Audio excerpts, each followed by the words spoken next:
So, you know what I'm saying, man? Oh, and we are live. Let's Hey, rock, man. It's the end of the season. Got the Pistons hat on forward. Got the yeah, fast that's breaks back.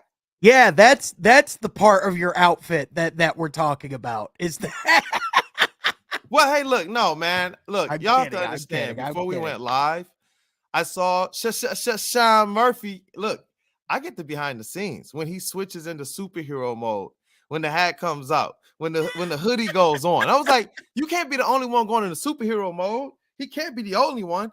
We need the K Crusader. Wait, let's rock. And Let's as rock, Sean told man. me, the Pistons hat makes it formal. Oh my god. Yeah, hey, you look good, man. You look good. I love it. I'm just wondering. I'm just wondering when you're going to be pulling up into the media room in that uniform. You know what Oh, I'm I don't saying? know if they'll let me in with this on. I'm not sure, bro. Bro, they may stop me on the streets. The cops might just be like, "Sir." They might just be like, you know what you need to do, and you just like shamefully hand the badge back. Oh, snap. Well, Oh hey, my look. god. Here's the even cooler Detroit Pistons outfit. Eldon Hey, Campbell. Let's rock. let's Come on, man. let's Uncle do. Eldon. Hey, Shout out 2004. We don't win it. We don't win it hey, without him that year. hey. To me, you look like a young chipper Rodney Stuckey. Come Let's on now. you know what? I'll take that. You mean the Golden Calf edition? Yeah, yeah. With Yo, bro, that, I miss the fast breaks. I miss this stuff, man. man, welcome to. We're calling it the fast break. We just wanted to go live, and we wanted to talk about a lot of things that have developed and happened in the Detroit Pistons world over the last 24 hours, over the last weekend in general, and things that are going to not only impact this franchise, over the coming months, Yeah. but over the coming years as well. And uh with that, I think we all know exactly what that is. Dwane Casey announced yesterday after the game, broke his own news that he is going to be stepping into the front office and he is no longer going to be the head coach of the Detroit Pistons. He told the players after the game, and it sounds like, from everything that Dwane said and all the reporting, it sounds like this was a decision that Tom Gores left to Coach Casey, that this was totally his decision. This was, an opportunity that he's excited for and a new phase and direction of his life. This is something, Kool-Aid, that before we get into it, I mean, obviously Rod Beard, shout out to the legend himself, Shout out to the legend, has yeah. been talking to us for years about this being a possibility. And Yeah. because of that, we pretty much took him at his word. And I mean, I think Kool-Aid, one thing that's been rather apparent before we get into, maybe where some of the fans are at with it, and maybe, like where like a lot of the perspective is on social media, I think you can clearly tell from the Pistons organization just how much admiration and respect they have for Coach Casey and everything they've done that he's done for this organization, and how important it is to them that he's going to continue to be an active part of this organization. Yeah, definitely. And it was that way from the beginning. I think a lot of people miss the one nuance here is that Casey is not Troy Weaver's hire. It wasn't his Mhm. coaching hire. Whenever you see coaching holdovers like that, you generally give them a year to figure things out, or at least as, hey, you know, um, if I'm giving you this, is just to kind of be courteous to who you might have been prior. And you're not necessarily who's going to ride into the future sunsets with us. With Coach Casey, the decision or the commitment that he made was to the organization. And that commitment was re-upped when the Pistons hired Troy Weaver. So this was always an arc of, okay, then we don't have to go out and find a coach right now who can carry us through, the hardships right now. We don't have to find a coach right now who can go out here and try and figure out how to get the best out of all of these first round talents that Troy Weaver has effectively brought into this organization. And sometimes I wonder if Killlian Hayes was drafted now versus as the first pick in Troy Weaver's tenure. I wonder if it would have been more catering to him versus coming up and handing the ball off to, Blake Griffin every time down. But this move with Coach Casey, it was always one in which he knew that he was going to be taking a lot of heat from a lot of different people as it relates to the wins and the losses. He really that to me is what speaks the largest volumes about who he is as a person, is that he's committed to not just what he could get out of this, not what people would think about him personally as a head coach, but what people would think about the Detroit Pistons. This was about, he's continued to state it, Cade Cunningham, Jaden Ivey, Jalen Duren, finding those diamonds in the rough and making sure that those are players that the next coach can come in and say, you know what, we have something here, because it has to be attractive here. I mean, for all We sit intents and around and overvalue things, but it has to be attractive here for the next coach too. So yeah, definitely, let's bro. call it the way it is, Kool-Aid. I mean, this is a guy who won Coach of the Year before coming to the Detroit Pistons. He's a coach with tutelage, a coach, with a lot of respect, like around the league. Once the Pistons went into the direction of, wanting to go into the rebuild, which by the way, Coach Casey was instrumental in that happening. He could have, for all intents and purposes, said, "Hey, thanks for everything, but I think it's best for me to go find a situation where I can coach a contender." But instead, to your point, Kool-Aid, he was focused on what's best for the Detroit Pistons, and he sacrificed the final years of his career, the personal accolades, Talk about for it, bro. what's the best interest of the organization. And the other thing as well, you brought up the fact that this wasn't Troy Weaver's hire. And, Dwane Casey talked about, how he initially didn't want to come back and coach the year after he, was, let go from the Toronto Raptors. He wanted to, spend it with his family, but it was Tom Gores who so heavily, who so intently recruited him, but also the relationship that they quickly developed and, maintained over these years is a big reason, why, that trust and build is there. And that relationship is built, on respect and admiration and communication. I mean, ever since, Dwane Casey's come into this organization, his Yeah. fingerprints are all on the program that's being built and the way that it's been shaped. I think, I honestly and I think this leads into the next part, Kool-Aid, where I honestly believe that anyone that believes that Dwane Casey was the problem or was a problem is either being disingenuous or is not looking at the entire scope of the They situation. weren't listening either. This is Mhm, something that they talked about from the beginning, is that it's a restoration, and everyone involved was kind of committed to building up that foundation. That's why the key word that you probably heard the most during Dwayne Casey's tenure was player development. That was the mhm. key phrase: player development, player development, player development. They continued to state, especially after Cade Cunningham went down, that the this season turned into Jaden Ivey must be that guy. Let's figure out not what we have with Jalen Duren, but let's push Jalen Duren to see what he needs to add during the summer, and see, because we figured out pretty quickly he passed the big man triage, man, in preseason. He can like, we knew quickly, so it was instantly like, okay, let's just get him into the rotation. It was like after about that first month, they were able to work him in after some injuries, and the rotation and the lineup started to settle in, and instantly things started to click and take off. And you know what everyone started to say? It's what everyone's saying right now. Oh man, we got a future big three in Cade, Jay Ivey, and Jalen Duren. If you have that hope and optimism, I promise you there are previous GMs, previous tenures that would have either ruined these players or not have cultivated the environment that these players actually want to be a part of, even when there's losing. That's a different type of thing, because they recognize there's a program being built here, like Sean alluded to earlier, like we've seen out of great programs, honestly, like the San Antonio Spurs. And I have to put, honestly, I got to put, honestly, the Miami Heat in there too.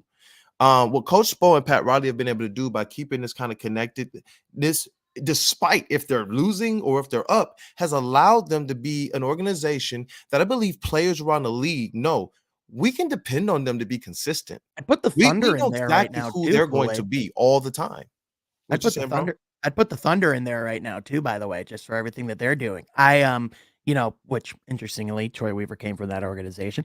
But also I look around the league and you want to see like Coach Casey's impact. I think, in my opinion, the biggest impact that Dwane Casey had on this organization, on the locker room, and on this franchise are the things that none of us got to see, right? Like those are the things that are behind the scenes, the conversations that are had, the relationships that are built, the development that's being made. Like, I think if you look around the league just yesterday alone, there were 2 veteran teams that had altercations on their bench. The bro. Clippers and the Timberwolves, 2 teams, Veteran teams. veteran teams that are getting ready to head into the playoffs in the play-in tournament. Minnesota even had a player who punched a wall out of frustration and Broke is his now hand. going and broke his hand. Jalen McDaniels, by the way, their best defender. And you look at Coach Casey's entire tenure as the coach of the Pistons, there was only one outburst on the bench. It was Hamidou Diallo, and it was a turning point in his development where he actually became a better player because of it.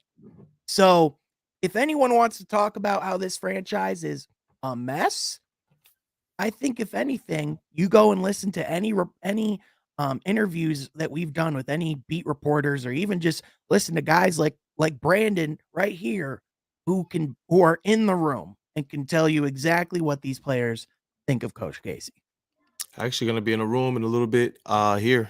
Decided let's get on and do this stream. And then Sean, you and I are gonna get back on a little bit later. Mhm. Maybe we can get some of the rest of our crew on, but we'll discuss kind of what's going on. Today's a locker room clear out. And hopefully we can get on here. Hey, one of our guys here. We can get on here and talk about shout out Carl. We can get on here and talk about some of the things that we might have heard or picked up on. And I really want to be able to get from the ground level even more what these players thought of Coach Casey, think of him, what he will be doing kind of moving forward in their player development with the Pistons and whatnot, just so we can kind of put a bow on this, you know what I mean, and Mhm. continue to look at what the Pistons need to do right, because next is the coaching search. Yep. Obviously, y'all might see my man Jerry Stackhouse up there, future coach of the Detroit Pistons, but you know Hey, but hey, look, he's what are the names certainly out there, brother? he is certainly a candidate, man. I mean, you talk about he has one of the better resumes, of the people available. According to I've seen this confirmed by Shams, Woj, James Edwards III. I've seen, Amari Sankofa. There's a pretty solid list right now of candidates for the Pistons coaching job. And currently, that list includes names in the likings of guys like Ime Udoka, guys like Charles Lee, who's the who's the associate head coach of Mike Budenholzer's staff, which Mike Budenholzer quietly has one of the best coaching trees in the entire NBA. Guys like Darvin Ham, guys like Quinn Snyder, he has one of the most extensive coaching trees in the league. It's insane.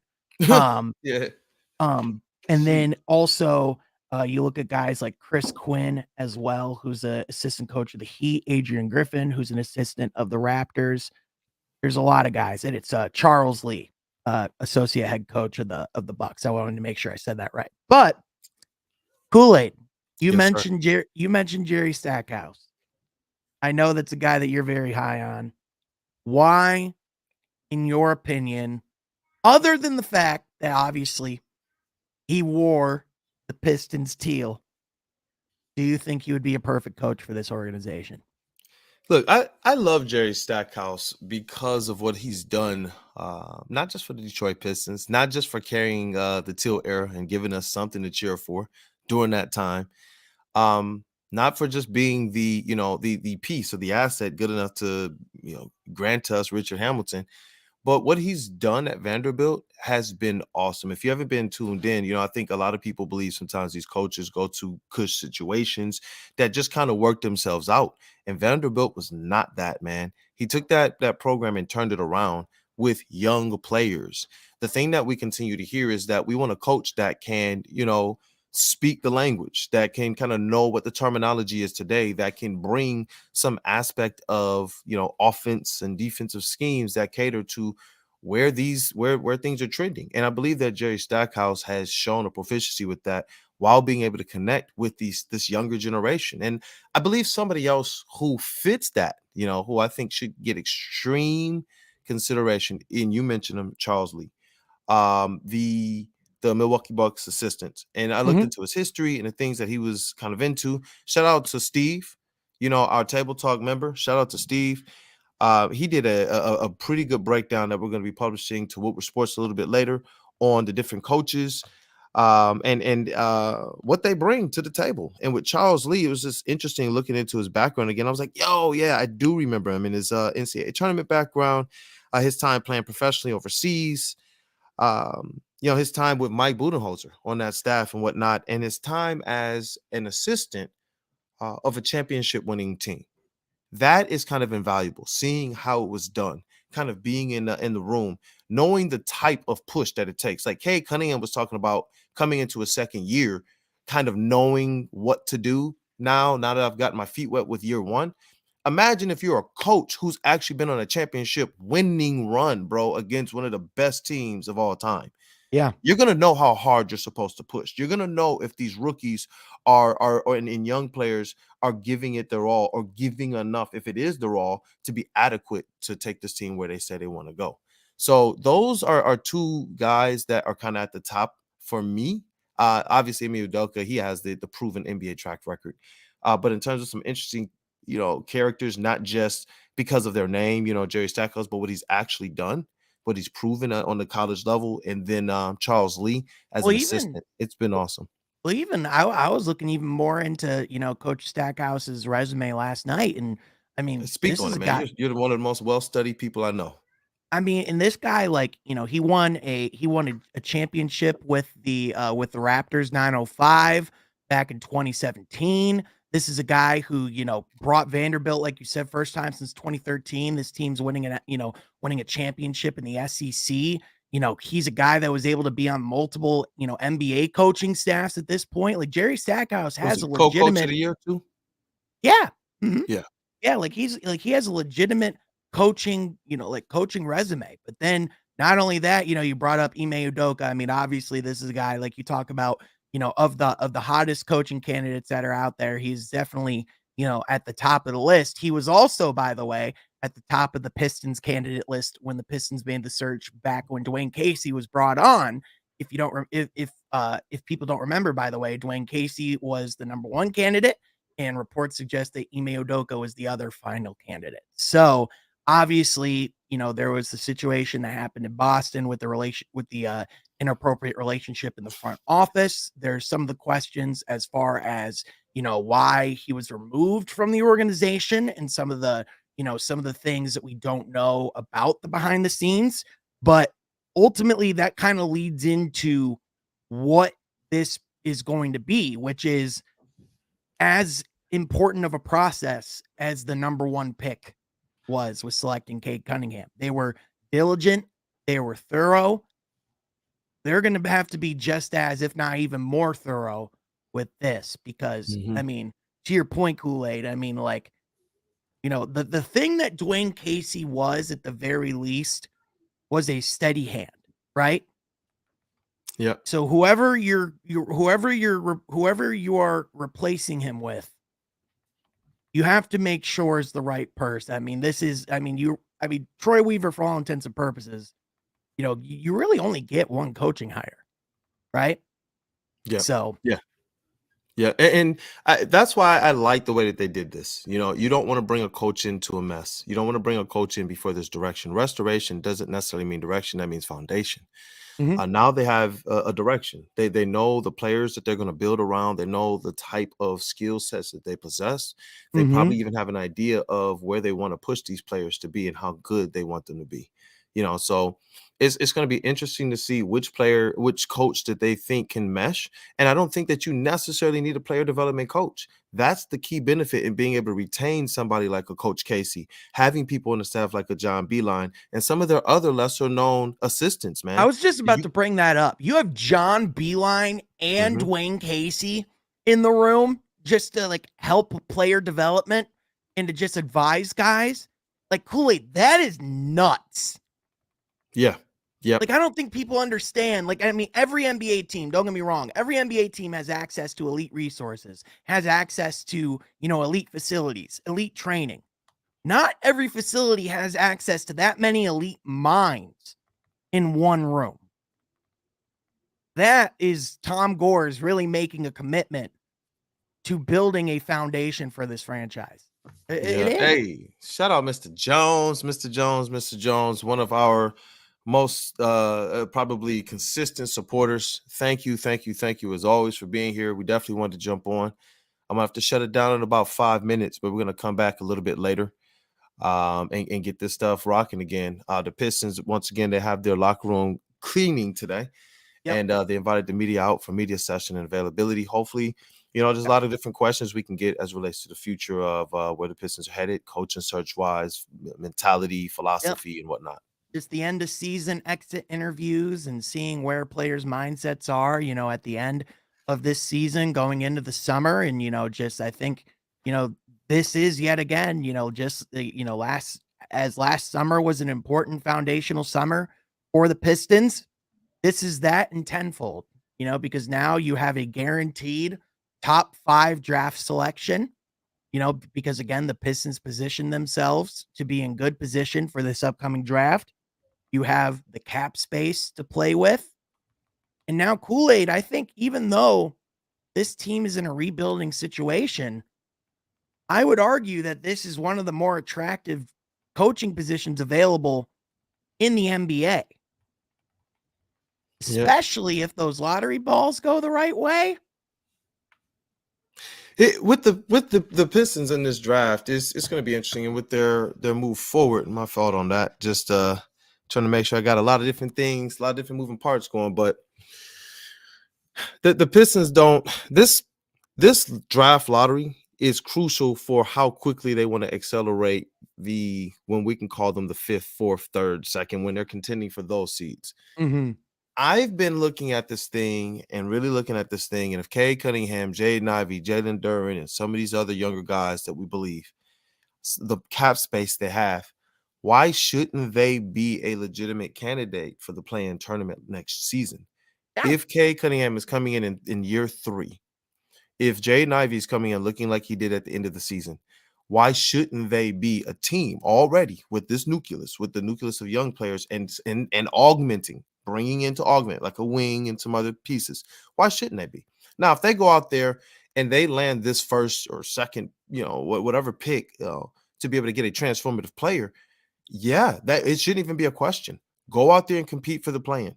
Go out there and look like one of these teams that you can see is headed in the right direction. Otherwise, why not have Casey finish out the last year of his deal and just get another high draft pick?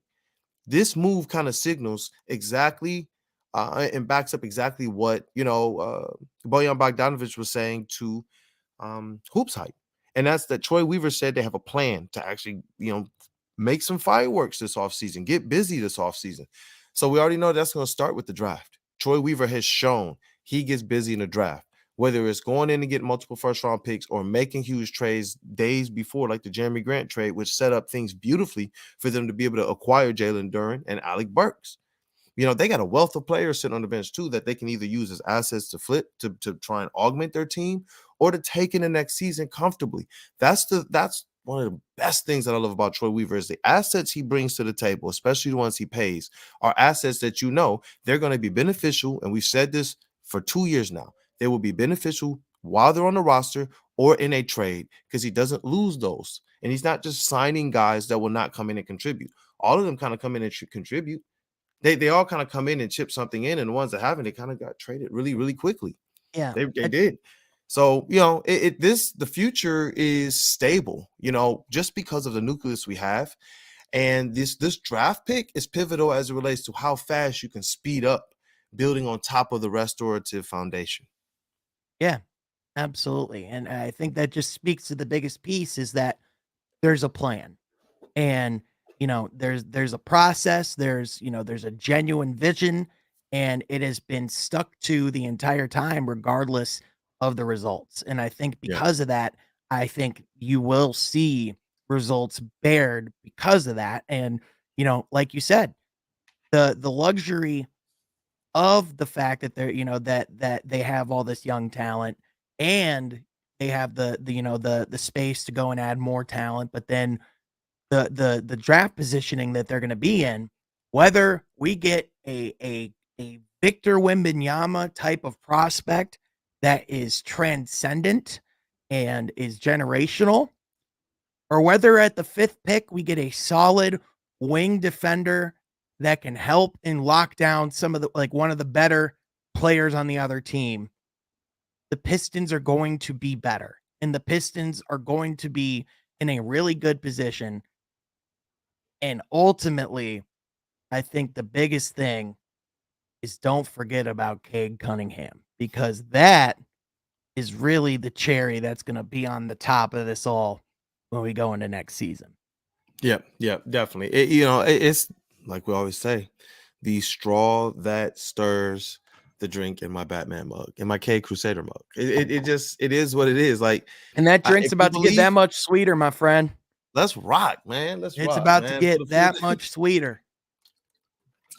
got the clear Kool-Aid, right? But let's go. Like, I'm serious. Like, this is all hinging on this, and these players have to go out there and prove this. They have to go out there and earn it. They have to go out there and put it on tape and on film, and show that they do believe that they are next up, man. Like, this is their time to shine. And I believe we have not just a good group of guys character-wise, but I think that their IQ is high. You see Jalen Duren and ability and the court vision, the playmaking. You see Jaden Ivey. Just look at how much growth he's had during the season, man. Put in various different roles, from kind of shooting guard, off ball, to ball dominant, to playmaker. There was a stretch where they had him be the lead playmaker, not even just the lead ball handler, the lead playmaker. And these guys have shown that they're Cade Cunningham. You want to double team him, he knows exactly what to do. And you know what? This is what works. This is what's so awesome about the fact that the Pistons, if they wanted to draft Scoot Henderson, they really could go out there and draft Scoot Henderson. You know why? Because when Cade Cunningham was getting double teamed, the Detroit Pistons' creativity suffered, bro. It fell off a map. And we were all talking about when Ivy came in, is he somebody that can kind of take this pressure off Cade? Not necessarily even play make, but when Cade's getting double teamed, our guys now have an advantage. Now you got Jaden Ivey with the ball in his hands going, 4-on-3?